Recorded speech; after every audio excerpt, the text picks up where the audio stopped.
Well, I'm delighted to be joined by the head of the Boxing Board of Control, the General Secretary, the man that does all the public facing duties for the sport. It reminds me, speaking to you today, Robert Smith, of lockdown, where we had many of these conversations where we couldn't see each other in person. But just had some time together at the brilliant Boxing Board of Control Awards and felt that really needed a catch up with you because it's been an extraordinary year already, Robert, and there's so many things going on. Welcome to this interview today. Thank you very much. Thank you. I'm glad you enjoyed Sunday. It was a lot of hard work for Matthew in the office, but it seemed to go reasonably well. Yeah, it did. And Daniel Dubois, Fighter of the Year, of course, he was there and then he disappeared. Yes. He's a very unusual character, but I thought he thoroughly deserved it. Let me get into Daniel Dubois with you first of all, because let's clarify what happened in Saudi Arabia, where he got an injury, an illness rather, on the Wednesday into the Thursday of fight week. I've spoken to you about it live on TalkSport during the broadcast at the time. But a lot of people have a conspiracy theory about Daniel wanting to pull out because he wanted to fight Alexander Usyk. Can you just go on record and explain what happened and that he was medically examined and all those things you told me at the time? Yeah, I mean, it was an unusual week because we had two medical issues. We had two boxers pulled out, which is very, very unusual. But no, Daniel didn't feel very well. He went to see our Chief Medical Officer, Dr. Scott. Dr. Scott actually advised me that he shouldn't box, so therefore the board pulled him out. Not Daniel, we pulled him out, and because obviously the health of the boxers are our priority, and he wasn't well. He seems to be all right the other day when I saw him briefly, and we require medical certification saying that he's fit and ready to box when he does box, but the medical report I received from our chief medical officer said he was unfit to box, so therefore he didn't box.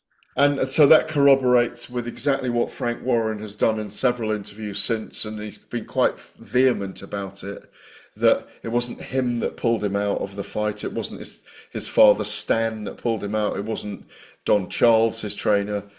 Dr. Neil Scott took the decision that he wasn't well enough to go ahead in the fight and was withdrawn from it. Yeah, Dr. Scott spoke to me when I got there because Neil gets there a bit earlier than I do because he goes through all the medical issues, etc. He spoke to me. I got a report from him. It was obvious from the report and from the conversation I had with Neil, the boy was not fit to box. End of story. No conspiracy, nothing at all. The board decided, or on behalf of medical advice, I decided the boy couldn't box, and I did that on behalf.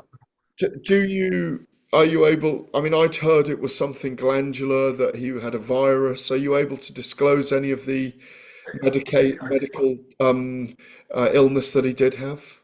I think he has a chest infection, etc. I mean, there's a lot of people going down at the same time. As I say, I'm not going to go into too deep in what the reasons were, but he wasn't fit to box, and that's the end of it, Um, really.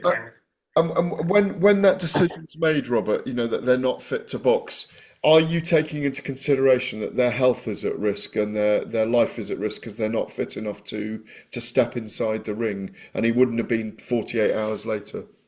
Absolutely. I mean, our priority is the safety of the boxers, and what we have to do to make that. And even if he was better the next day, we had to make a decision at some point, and the decision was made that point, and that was the end of it. If he come back to us next day, so I feel fantastic. The decision was made. He was not boxing. Was the rescuing of the fight with obviously Martin Bakole coming in at the 11th hour? Would have that have been possible in any other weight division? Do you believe with that short notice? No, not at all, because we'd have, if you wanted to keep it as a championship, it had to be check weights, etc. So it was lucky it was a heavyweight, to be honest with you. Our only concern, as I said to you at the time, was the travel requirements to get him over there, but they were very keen to do it. Bakole and Billy Nelson were keen to do it. In fact, to be honest with you, I don't think he was in the country long enough for jet lag to hit in, to be honest. But no, an unfortunate thing is even though it was obvious he wasn't in prime condition, I think with how the fight ended, it didn't make a lot of difference. He didn't blow out after 4 or 5 rounds. He was done fairly quickly. So no, obviously, if it had been anything else on heavyweight, it wouldn't have happened. Can I talk to you about the Boxing Board of Control in Saudi? I think you've been Yeah, involved, would I say 9 events now, something like that? I think that is 8 or 9. Yeah, I think you're right, Gareth. Yeah, yeah. What's the, are you the ad hoc commission in Saudi? I know we've had a British title fight over there, which is very unusual, but and obviously the whole scenario is different. They've invested very heavily in boxing, so it's a two-pronged question in a way because of the latest development as well. But how does it work with the auspices? Is it your officials as well, your referees? How does it work? Are you the ad hoc commission in place in perpetuity right now, or is it just event by event? Our initial discussions at the beginning was they want to set up their own commission, and they asked us to help them set it up. So that's what we're ultimately doing. Hasn't moved on as quickly as I thought it would. However, we supply. So ultimately, really, it sounds strange.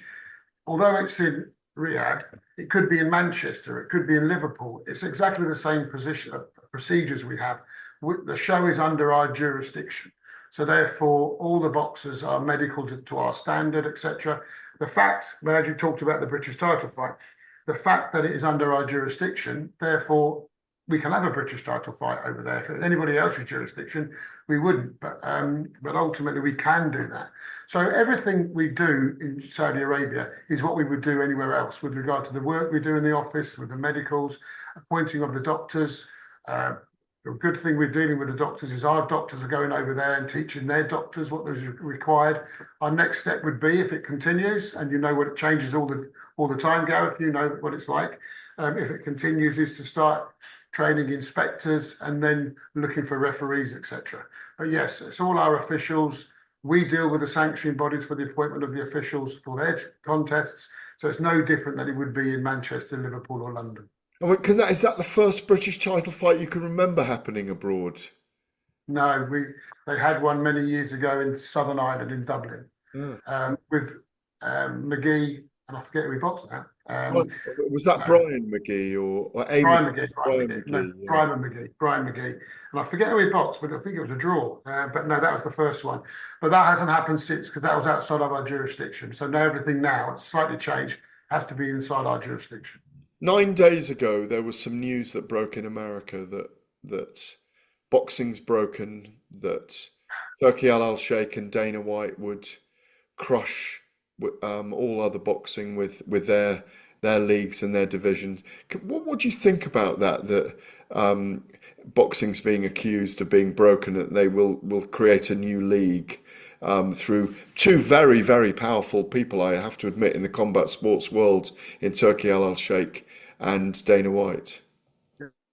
No, I think I said it in my speech on Sunday. You look around the room there, look at the sport in this country. It's not broken. You may have to adapt somewhere along the line, but it's not broken. And to say that is quite disappointing, to be honest with you.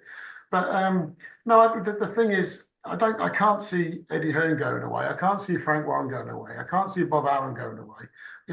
These are boxing people through and through, and with a great history and Mm. great experience. And I don't really, although I've read about it and you've told me about it, etc. I don't really know how the league is going to work yet. I don't think anybody really does know how the league is going to work. If it's a new adaptation of the sport, great, no problem at all. But people have tried similar things in the past and it hasn't worked. So I think until we get the nuts and bolts of it, it's very difficult to make any opinion on it.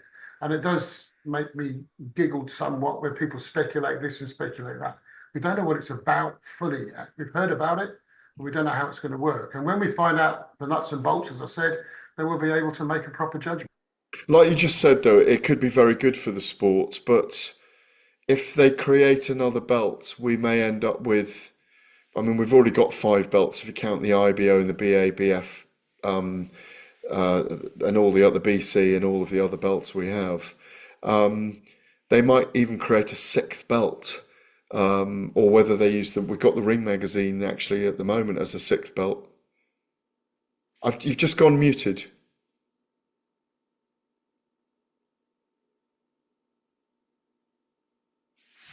Now you're muted. No, I've got no volume from you. Maybe someone weird. You're now. Are you muted now? Let me just pause a minute. I can't hear you, Robert.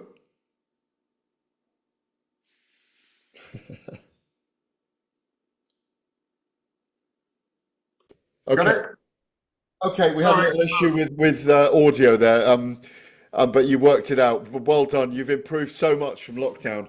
So I was you, just calling the secretary Donna then. I didn't need her in the end. yeah, but why are you letting her take the credit for it when you could have taken the credit? 4 or 5 sanctioning bodies, 6 sanctioning bodies, 7 sanctioning bodies. I mean, should the current sanctioning bodies be concerned about what's going to happen? Um, And do you see a route through where they do create a league or a division that's more powerful than the others? I think it'll take, if that is the case, Gareth, it will take some time, obviously. I mean, all the sanctioning bodies are very well set. Um, you know, ultimately, the WBC is, I would say, is the biggest maybe, but all the others work reasonably well. We get on well with all of them. I think it would take some time, and depends how they want to do it. And I think that's the thing is, we're looking as though we're speculating what's going to happen. We don't know what they're going to do. We don't know how they're going to set the league up, who's going to be part of it, who's going to be running it as such, who are the people who are involved. I mean, obviously they're very professional people for the sport they act now, and they know what they're doing with regard to that sport. Boxing's slightly different, I would say, dealing with commissions. I mean, are they going to try and get rid of commissions? I don't know about that. That'd be quite difficult to do. Is there going to be, as I've always told you, the biggest problem with professional boxing is there's no world governing body as such. You know, you know, all the WBC, BF, etc., just sanctioning bodies. They just deal with their championships. It's the commissions who license the boxers, who regulate the sport, etc. So, if at one day, it won't happen in my time, I'm sure, but one day we had a world governing body like FIFA or something, that'd be good, but it's very difficult to do. And I've always been a very big fan of that because on an administrative front, it makes the medicals easier because they've got the same medicals in America. Don't forget, America doesn't have an American Boxing Board of Control. Each state looks after themselves. They're virtually a country looking after themselves.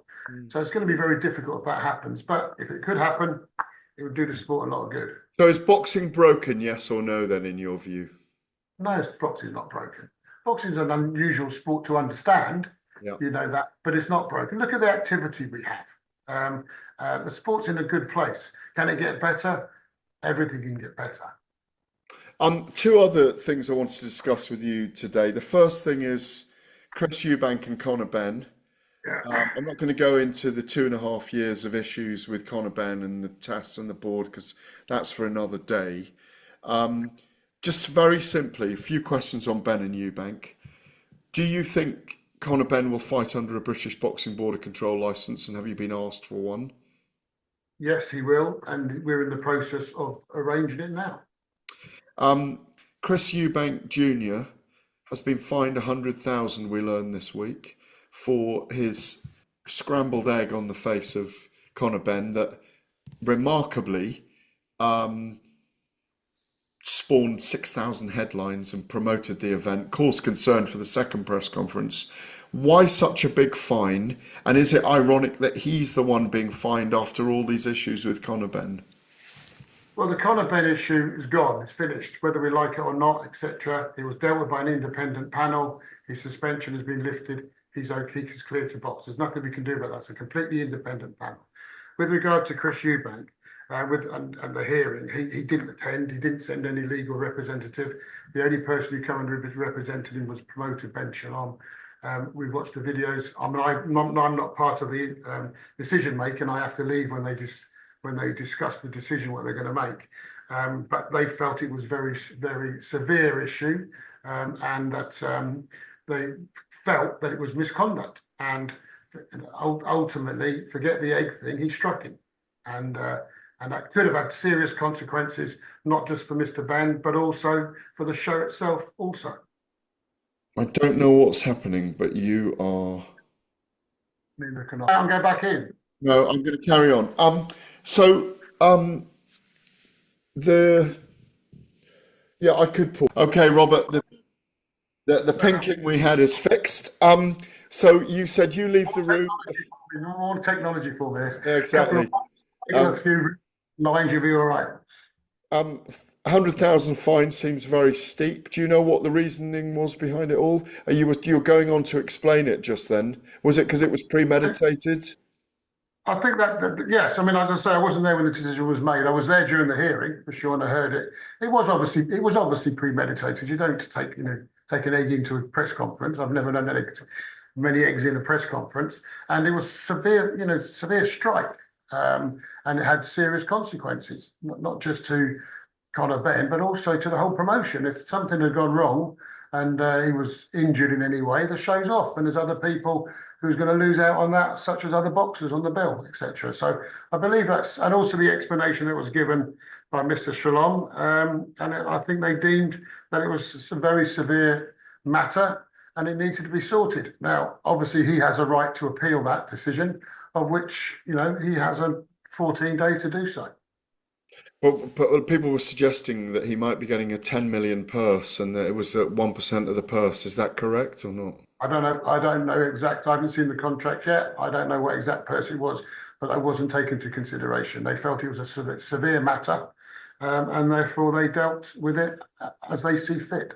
More severe than Derek Chisora tossing a table and him being fined 25k with the I Dilly. think that's a number of years ago now. Things have changed, haven't they? So things do move on.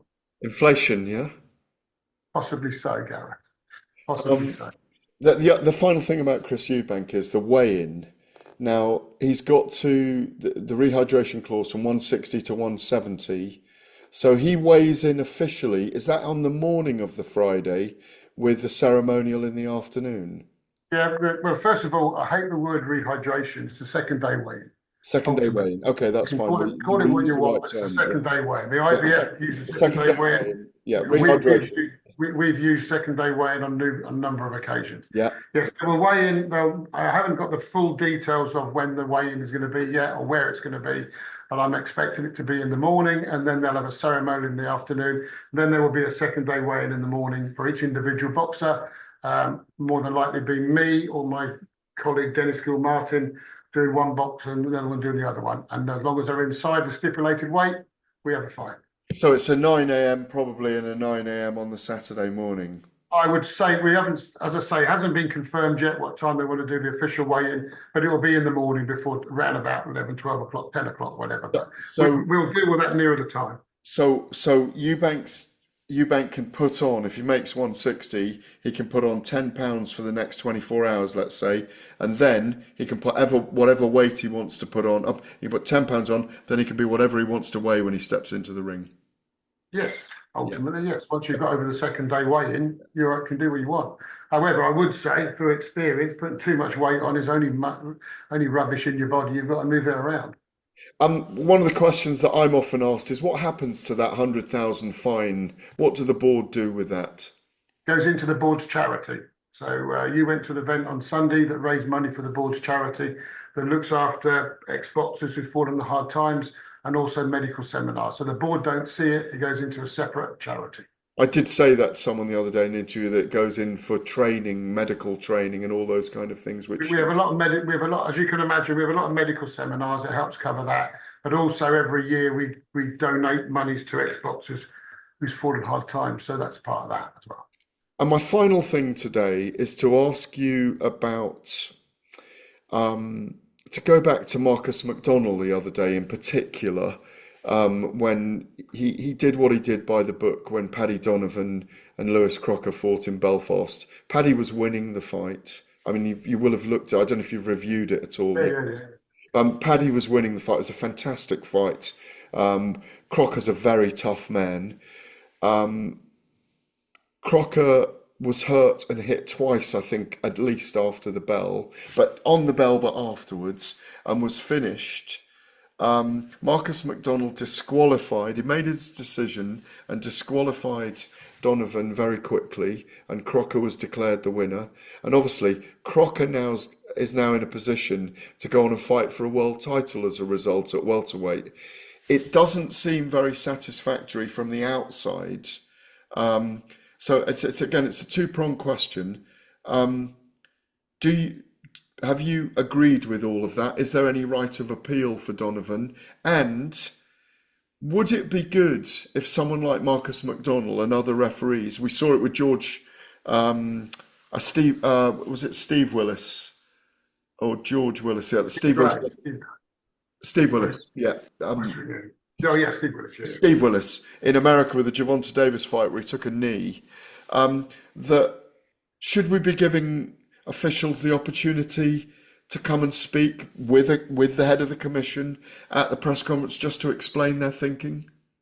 Well, we discussed this matter yesterday. I've heard this, everybody thinks it's all behind closed doors. It's not ultimately. The reports were dealt with yesterday. Marcus acted within the rules, ultimately. I mean, I was at the show. He did hit him after the bell twice. And everybody was saying it was part of his combination and whatever, but he hit him after the bell. Marcus didn't do anything wrong. He had a number of options to do. He could have given Lewis a period of time to recover. But he decided not to do that. If he'd have done that, and God forbid something had gone wrong when the fight started again, then you've got another issue after that, haven't you? So I think he did exactly the right thing. We considered the report. Paddy was unfortunate to a certain extent because he was winning. He was boxing exceptionally well. But when you move on, Lewis won it. I mean, that's the rules of the boxing. There's a few options you can take, but nobody broke the rules, and therefore you're moving on from there. With regard to referees talking to the media, or judges, Roberts, or judges, we've got no problem ultimately in the right circumstances. But of course, we have to consider the matters first before we can go any further. Now, we've only just dealt with that fight yesterday. I'm also very wary. No other sport that I know allow referees to speak to the media straight after an incident. Football don't, rugby don't. They're slightly different because they are mic'd up during the course of during the course of a game. So I suppose you could argue that. But no, I don't see any other sport, and also it puts a lot of pressure on people as well. So and you're never going to, and also Gareth, you're never going to satisfy everybody. So whatever you do, they're the people who know the rules. And although you're a journalist, you're a boxing journalist, you know what you're talking about. You might not know the rules as well as Marcus McDonald or Victor Loughlin, etc. You may not agree with what they say. Does that make it worse or not? I don't know. But at the present time, I'm quite satisfied with what we do. Well, thank you very much for the explanation on all those things. Final one, really. Where's boxing right now? Obviously, it's been massive investment from the Saudi Arabians.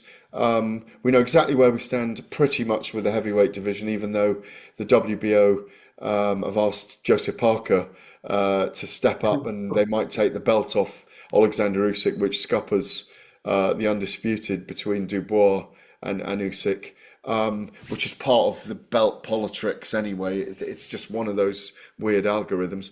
But where for you, in a quick summation, are we? Are we much more advanced with the Saudi Arabians involved? Has the investment paid off a year and a half in? Are you very happy with where it's headed? Well, we've certainly, I mean, not long ago, Gareth, we were talking about the fights aren't getting made. They're not getting, we want this to fight so-and-so. Well, they are getting made now. So that's obviously a positive. So that's really good. Then the next question was, well, they're not taking place in Britain anymore. Well, to be honest with you, when I was young, they all took place in Las Vegas or New York. And now we had them in, and we had a great period of time in Great Britain. And then suddenly we get greedy, don't we? Because we got Saudi going along.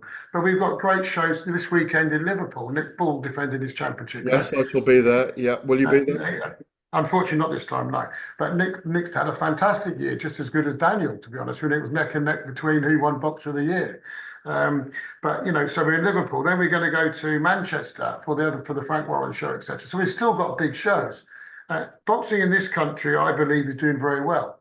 I think we had something like 12 shows last weekend, or 11, 12 shows last weekend. We've got 7 or 8 this weekend. So boxing in Britain is doing okay. And I think with the Saudis, it's certainly helped. Put us more in the spotlight, maybe. People can see that boxing is taking place. We are successful as a sport. I just hope that we can all work together so we don't shoot ourselves in the foot in the future, which genuinely that's what the sport does. And does the Olympic equation need to be solved? Because obviously boxing in 2028 in Los Angeles is not there at the moment. Is that a bit of a big concern to you? I think it has to be there for the benefit of the sport. I mean, we look at the great stars from the Olympics, your Leonards, etc. Howard Davis. Remember, Howard Davis never won a Yes. world title as a pro, but he was a great, and I think he won the boxer of the tournament. Forget as Montreal, I think it was. It So was. and look what happened to our boxing. I mean, ultimately, I would say British boxing has really moved on since the 2012 Olympics. I mean, I really, if you look at that female boxing, AJ coming along, something new at whatever, really, uh, really good fighters come along, turn pro, etc. And it takes and the media pick up on it. So I think the 2012 Olympics changed our sport in this country hugely.